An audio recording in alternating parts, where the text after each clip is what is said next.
Good morning, students.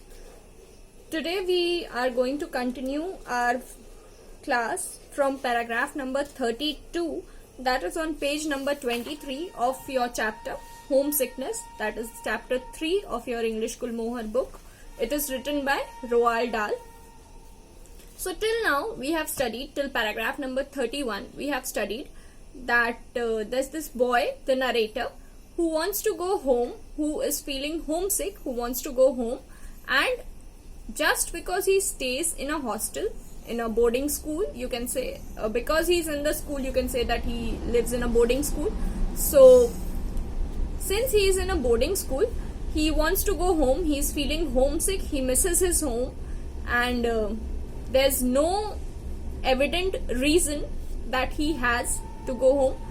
तो इसलिए वो क्या करते हैं कि वो बहाना बनाते हैं. किस चीज का बहाना बनाते हैं? अपेंडिसाइटिस का. ठीक है. He has seen his elder sister undergoing the pain, the operation of appendicitis. So he just acts that he also has got appendicitis and he wants to go home. So what happens? He holds his stomach and goes to the matron.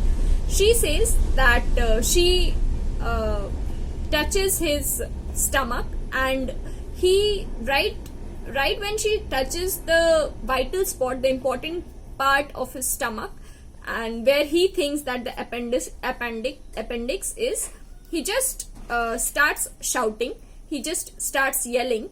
So the matron does not want to get his appendix ruptured, so she calls the doctor, and even with the doctor he acts the same. So now we'll study that what happens later. The matron has already told the headmaster about this child's problem, and the headmaster has called the child's mother. So she will be coming to pick him up from the boarding school in the afternoon.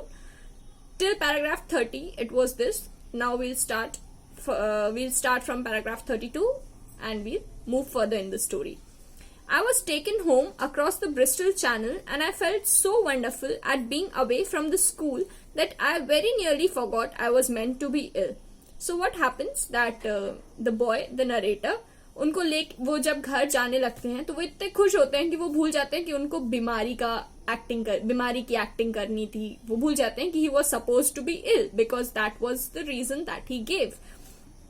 That afternoon I had a session with Dr. Dunbar in Cardiff, and I tried the same tricks all over again. But Dr. Dunbar was far wiser and more skillful than either the matron or the school doctor. तो क्या होता है कि इनको problem हो रही होती है अपेंडिक्स की, तो इनकी मदर इनको उसी आफ्टरनून में इनको एक डॉक्टर है, doctor Dunbar. He has his clinic in Cardiff. The Cardiff is the name of the place. So she takes him to Dr. Dunbar, and जो हमारे राइटर हैं, जो हमारे नरेटर हैं, वो फिर से सेम ट्रिक्स ट्राई करते हैं. ठीक है.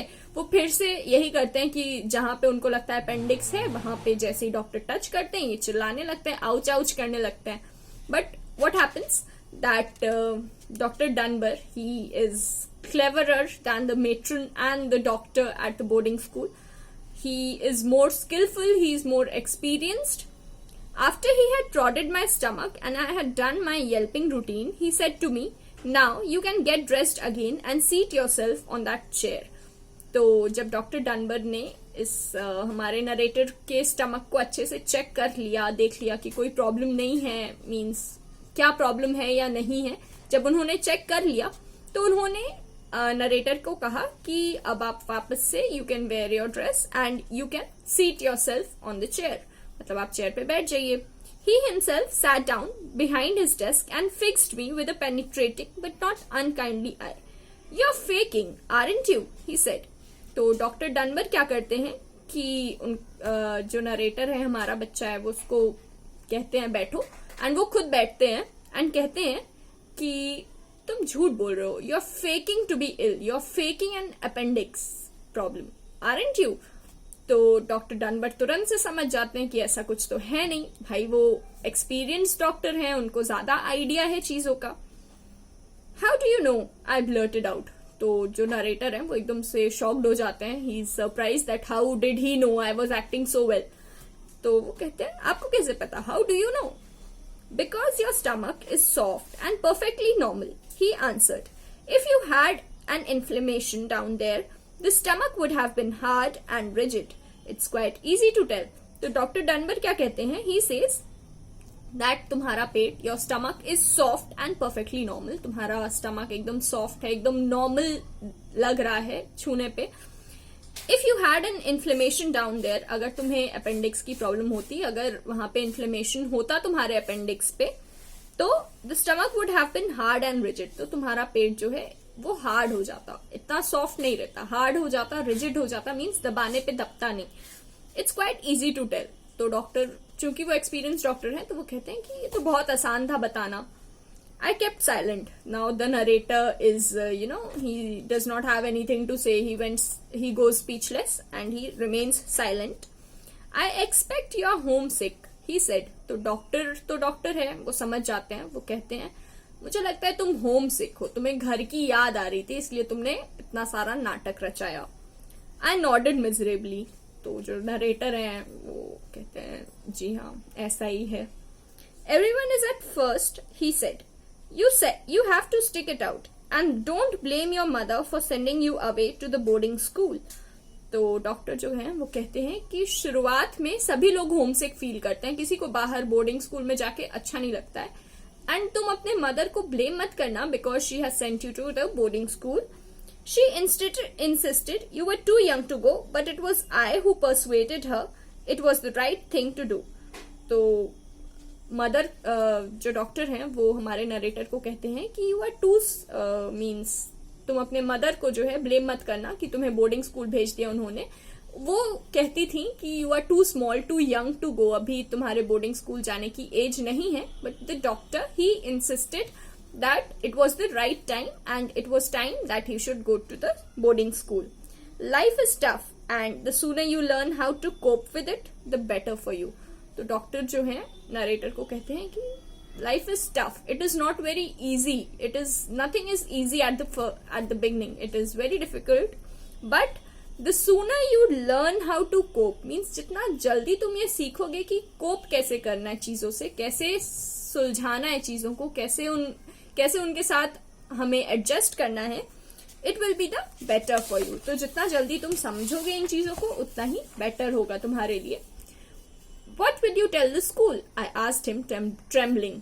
तो अब चूंकि हमारे नरेटर ने झूठ बोला था तो उन्हें डर लगता है. वो कहते हैं कि अच्छा लेकिन what will you tell to the school, फिर मेरा राज खुल जाएगा. He is very anxious about it कि क्या होगा. ही इज फ्राइटेंड कि उन्हें डांट पड़ेगी या क्या होगा. I'll say you had a very severe infection of the stomach which I'm curing with pills, he answered smiling. But जो डॉक्टर हैं वो काफी अंडरस्टैंडिंग है. वो कहते हैं कि टेंशन मत लो एंड मैं बता दूंगा कि तुम्हारे स्टमक पे बहुत ज्यादा सीवियर इन्फेक्शन था. मीन्स बहुत ज्यादा तुम्हें प्रॉब्लम थी, स्टमक में इन्फेक्शन थी. It was not appendicitis but there was a severe infection and I am using pills. मैं टैबलेट्स से, मैं दवाइयों से उसे ठीक कर रहा हूं. I am curing it. It will mean that you must stay home for 3 more days. तो अगर मैं ऐसा कहता हूं तो इसका ये मतलब होगा कि तुम 3 दिन और अपने घर रह सकते हो.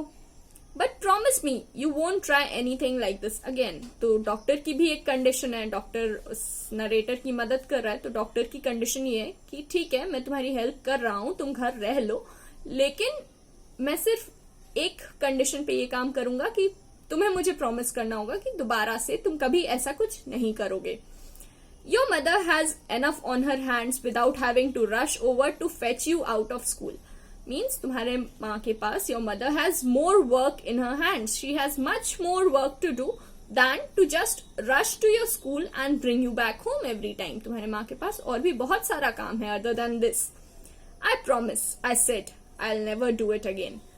तो जो हमारे राइटर हैं उनको रियलाइज होता है. वो कहते हैं कि ठीक है, I promise and I will never do it again. तो he is happy that he could return home because it was the beginning of his boarding school, so he was very nervous. He wanted to go home. He was feeling homesick. So now he has got the chance to be home. अब उन्हें मौका मिल गया कि वो घर पे रहें. Doctor की दया से आप कह सकते हैं कि उन्हें 3 दिन का और टाइम मिला है. डॉक्टर स्कूल में बोल देंगे कि उन्हें सीवियर स्टमक इन्फेक्शन था, but he will not repeat this again. Why? Because life is tough and the writer, the child needs to cope up with it. उनको समझना पड़ेगा कि चीजें कैसे मैनेज करनी है. ठीक है. So this is the end of a chapter. We'll do the question answers and the word meanings in our next class. Okay, I'll send you the PDF of the question answers and the word meanings. If you have not understood anything, you can put it down in the comment section. I'll solve your query. Thank you, students. Have a good day.